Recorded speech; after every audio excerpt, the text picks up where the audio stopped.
सुनने आए हैं। मैं Kamal Warikoo, director goodwills galaxy private limited.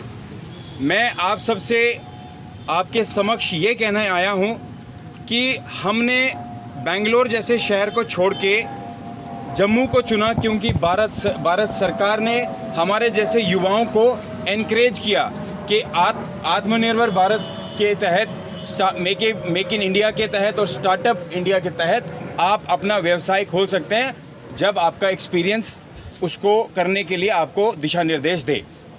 सबसे पहली बात है, मैं आपको कहना चाहूँगा कि आज मैं आपके सामने 3 या 4 व्यक्तियों की गलती को एक्सेप्ट करने आया हूँ।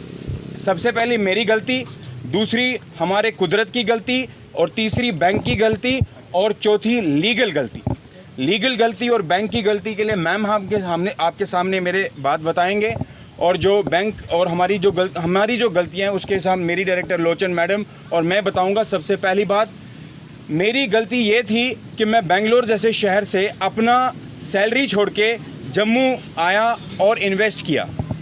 मेरी गलती ये थी कि मैंने जम्मू के लोकल बैंक्स को ठुकरा के एक नेशनलाइज्ड बैंक, जो एक बेंगलोर का बैंक है, उसको एक्सेप्ट किया कि मुझे लगा ये ज़्यादा प्रोफेशनल्स होंगे।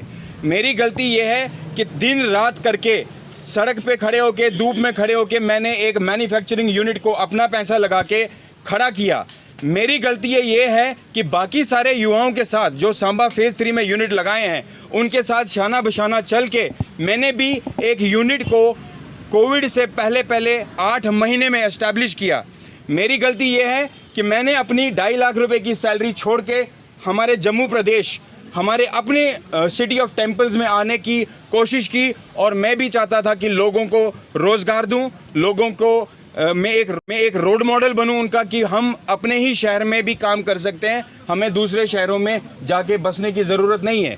मेरी गलती ये थी कि मैंने बैंक के ऊपर भरोसा किया, और मेरी ये भी गलती थी कि हम जो अपना हमने पूंजी थी जो मैं कहीं और इन्वेस्ट कर सकता था, बैंक में कर सकता था, एक अपार्टमेंट खरीद सकता था या सोना खरीद सकता था, ये सब न करते हुए मैंने ये गलती कर दी कि हम सांबा फेज़ 3 में पूरे 1 साल अप्रूवल्स लेते थक गए, और उसके बाद जब अप्रूवल्स पूरी दिन रात मेहनत करके कंस्ट्रक्शन करके हमने एक यूनिट को एस्टैब्लिश किया, कोरोना आया। और कोरोना के बाद आप सबको पता है, ये कुदरत की जो गलती है वो आप सबको पता है, मुझे दोहराने की, रिपीट करने की कोई ज़रूरत नहीं है। वो था एक्ट ऑफ गॉड और कोविड। इस दौरान हमारे साथ क्या क्या हुआ, मैं रिक्वेस्ट करता हूँ लोचन मैम से, जो मेरी एक और डायरेक्टर है मेरी कंपनी से, वो बताएंगी। बाकी मेरी जो गलतियाँ थी, मैंने यही बताया कि हमने कैनरा बैंक जैसे नेशनल बैंक को चुना, और उसके जो जम्मू के कर्मचारी हैं उन्होंने हमें बिल्कुल डिफ़ॉल्ट डिस्करेज किया उनकी गलत नीतियों की वजह से। मैं आपसे ये भी पूछना चाहूँगा कि अगर हम गलती करते हैं तो हमारे लिए एक्ट बने हैं कि आप सरफेसी एक्ट है, आपको लीगल एक्ट है, लेकिन अगर कोई विलफुल डिफ़ॉल्ट नहीं करता है उसको बचाने के लिए कौन सा एक्ट बना है लीगल सेक्शंस में। मैं लोचन मैम से रिक्वेस्ट करता हूँ कि आप थोड़ा सा आगे बताइए। मैं पहले तो हमारे जितने भी मीडिया कर्मी हैं उनका बहुत धन्यवाद करती हूँ कि आपने हमारा इशू रेज, जर्नलिस्ट हैं जो यहाँ पे आए हैं, मैं उनका शुक्रिया अदा करती हूँ। बीइंग ए वुमेन एंटरप्रेन्योर, मैं ये कहती हूँ कि गवर्नमेंट बोलती है वुमेन एम्पावरमेंट पे जोर डालिए। आप ये बताइए कहाँ है वुमेन एम्पावरमेंट। अब मैं वुमेन एंटरप्रेन्योर हूँ, I am one of the director of the company, तो कहाँ पर सपोर्ट मिला है हमें। मैं ये कहना चाहती हूँ कि जैसा कमल जी ने कहा कि कोविड में हम एक्सपेक्ट कर रहे थे, जो हमारा ग्रोथ पार्टनर है दैट इज़ कैनरा बैंक, उनको हमें सपोर्ट करना चाहिए था।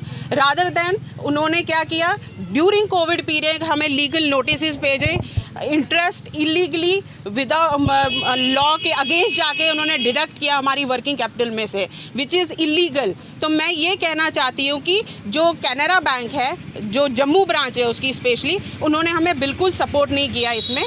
दूसरा पॉइंट मैं ये कहना चाहती हूँ कि गवर्नमेंट कहती है कि इन्वेस्टर्स आएंगे जम्मू में। आप मुझे ये बताइए, जो जम्मू के प्रोफेशनल्स हैं, हम जम्मू के रहने वाले हैं, जब हमें सपोर्ट नहीं मिल रहा है, जब हम डिस्करेज्ड हैं, आप कैसे एक्सपेक्ट करते हैं कि बाहर के लोग यहाँ आएंगे और इन्वेस्ट करेंगे।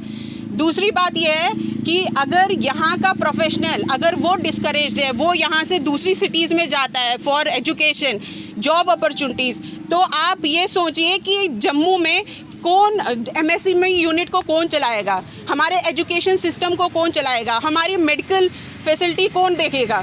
तो अब मैं ये कहना चाहती हूँ कि जो हायर अथॉरिटीज़ है, जो भी हमें सुन रही है थ्रू मीडिया, वो आगे आए और जो हमारे जैसे प्रोफेशनल्स हैं उनको सपोर्ट करे और जो गलत एक्शन बैंक ने लिया है उसके अगेंस्ट एक्शन ले।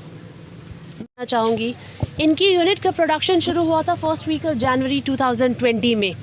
अगर देखा जाए तो 9 मार्च 2020 को इन्होंने ईमेल भी सेंड किया था बैंक को रिगार्डिंग ऑनसेट ऑफ कोरोना, और इन्होंने ये पॉसिबिलिटीज़ जाहिर की थी कि हो सकता है लॉकडाउन लगे, कोई इशू हो जाए तो आप हमें आगे गाइड कीजिए, जबकि बैंक की तरफ से कोई भी रिवर्ट नहीं आया था।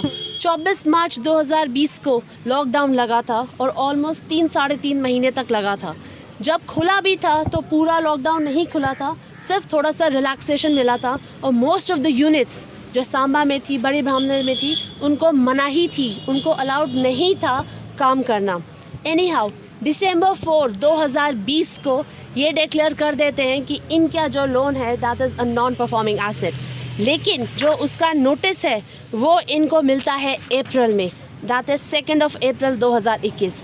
नॉन परफॉर्मिंग एसेट डिक्लेयर करने के 4 महीने के बाद इनको बताया जाता है कि आपका जो लोन है हमने NPA डिक्लेयर कर दिया है। RBI गाइडलाइन के हिसाब से NPA डिक्लेयर करने के पहले आपको ज़रूरी है उस यूनिट को रिहैबिलिटेट करना। वो वाला पॉइंट कहाँ है? Where is the rehabilitation? Is there even a single attempt? No. Another, हमें ये भी नहीं बताया गया है कि जो नॉन परफॉर्मिंग एसेट है वो कैसे टाइप का है, सब स्टैंडर्ड है, डाउटफुल है या लॉस है। एक सिंपल कैटेगरी में उन्होंने जनरल करके नोटिस भेजा है। 11 सितंबर 2021 को लोक अदालत हुई थी और 10 सितंबर को इनको नोटिस आया था कि आपको 11 तारीख को आना है। 11 तारीख को मेरे क्लाइंट्स आए थे कोर्ट में, लेकिन बैंक की तरफ से कोई हाजिर नहीं हुआ था।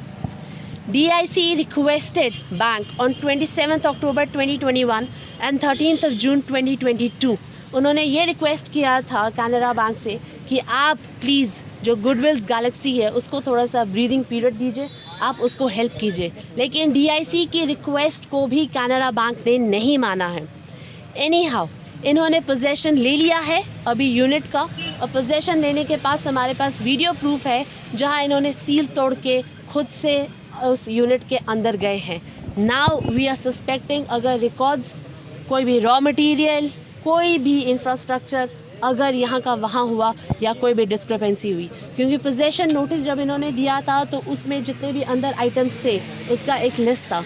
बट राइट नाउ हमें इस चीज़ की कोई इन्फॉर्मेशन नहीं है कि अंदर कौन से मटेरियल्स अभी है नहीं है। जो कैनरा बैंक की यूनिट के अंदर गई थी, जो कैनरा बैंक के ऑफिशियल्स यूनिट के अंदर गए थे सील तोड़ के, सील तो तोड़ ही नहीं सकते वो, लेकिन सील तोड़ के जो अंदर गए थे वो क्यों गए थे हमें क्यों नहीं बताया। जो वहाँ का चौकीदार है उसने फ़ोन करके हमें बताया है कि यहाँ ऑफिशियल्स आए थे, आप भी आ जाओ। हमें क्या पता अगर कोई मटीरियल यहाँ से वहाँ हो गया, कोई इंफ्रास्ट्रक्चर हो गया, आपने वीडियो कैमरास बंद कर दिए, who is responsible for that. 18 जून को ये वारदात हुई है। अब 22 जून को मेरे क्लाइंट्स को एक अनआइडेंटिफाइड बैंक की एप्लीकेशन आती है, जहां एक एडवोकेट, मैं अभी नाम डिस्क्लोज़ नहीं करूंगी, उन एडवोकेट की एक एप्लीकेशन आती है कि अगर जस्ट मैं बैंक की तरफ से रिप्रेजेंटेटिव हूं, और इस चीज़ को लेके हमारी बैंक ऑफिशियल्स जो कर्नाटका में हेड ऑफिस है वहाँ भी बात हो चुकी है, उनको हमने व्हाट्सएप पे भेजा है कि ये एप्लीकेशन है जो किसी अननोन एडवोकेट से आई है, आप प्लीज़ आइडेंटिफाई कीजिए कि आपने इनको अपॉइंट किया है कि नहीं किया है। अभी कम से कम 3-4 दिन हो गए हैं और किसी ने भी हमको रिवर्ट नहीं किया है। So there are lot of irregularities जो बैंक की तरफ से आई है। अब मेरा सिर्फ यही पॉइंट ऑफ कंटेंशन है कि कैनरा बैंक जो जम्मू ब्रांच है should come forward.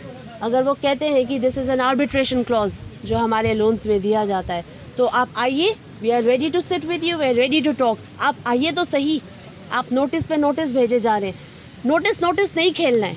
You come forward, please set down, हम बात करेंगे। जो आपकी तरफ से इरेगुलरिटीज़ हैं, जो हमारी तरफ से इरेगुलरिटीज़ है, हमारी तरफ से इरेगुलरिटीज़ कोई भी नहीं है एक्सेप्ट फॉर द पॉइंट कि एक्ट ऑफ गॉड की वजह से प्रोडक्शन नहीं हुआ है। जब हर किसी को रिलैक्सेशन मिली है गवर्नमेंट की तरफ से पूरे हिंदुस्तान को, why only this unit has been secluded? इसको अलग से क्यों डिफ्रेंशिएट किया जा रहा है, क्यों डिस्क्रिमिनेट किया जा रहा है? That's it. एक ऐसा सवाल पूछा आपने जो सिर्फ मेरे यूनिट को नहीं बाकी सारे यूनिट्स को भी इफ़ेक्ट कर रहा है। मैं आपको बताना चाहूँगा कि सबसे पहली बात है, हमने जो ये नेशनलाइज बैंक चुना था इसीलिए चुना था कि हमें लगा था ये प्रोफेशनल है क्योंकि ये कैनरा बैंक से है। लेकिन जो आपका सवाल है उसमें जो इंटरेस्ट डिडक्ट नहीं होना था as per the RBI guidelines, as per the जो मॉनिटरिंग पीरियड मिला था हमारे को ड्यूरिंग कोविड, वो डिडक्शंस बिल्कुल उसी महीने से शुरू होने लगी थी। कोई भी रिबेट, कोई भी रिलैक्सेशन और कोई भी रिस्ट्रक्चरिंग का जो हम रिक्वेस्ट कर रहे थे 2020 से, जब से ये कोविड आया है तब से बैंक ने नहीं किया। और मैं सारे मीडिया कर्मियों से ये रिक्वेस्ट करता हूँ, आप ये मुद्दा सिर्फ एक कंपनी का नहीं है, ये मुद्दा है स्टार्टअप कंपनीज़ का जो भी सांबा में लगे हैं आज। और इससे पहले भी मेरी कुछ बात हुई हमारे जो हमारी एसोसिएशन है वहाँ पे, कम से कम मेरे से भी यंग 5 लोग अपना यूनिट बेच चुके हैं और कुछ लोग हैं बेचने की कगार पे। मैं इसलिए लड़ रहा हूँ क्योंकि मैं प्रोफेशनली ओरिएंटेड था, 15 साल से मैंने बेंगलोर से, और मेरी this my good luck that I have met advocate like Ana Durrani ma'am, जिन्होंने ये बाकी एडवोकेटों से एक कमर्शियल एस्पेक्ट से नहीं, एक मुद्दे और एक बगावत के एस्पेक्ट से ले रहे हैं। तो ये मेरी किस्मत अच्छी है हम डायरेक्टर्स की कि हमारे को मैम मिली हैं, और इसके बाद ही हम एनकरेज हुए हैं डबल गति से कि हम इससे लड़ेंगे।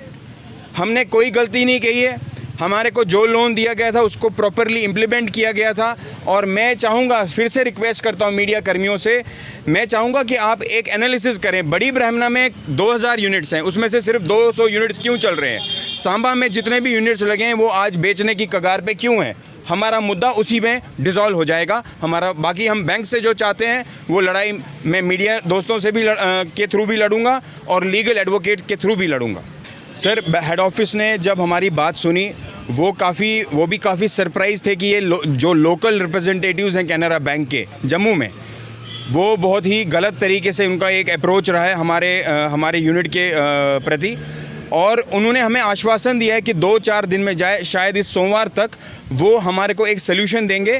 और हमारी जो रिक्वेस्ट है ये है कि हमें रिशेड्यूल किया जाए, जो हमारी 2020 से उनसे रिक्वेस्ट थी कि reschedule because of COVID, not because we are not able to work.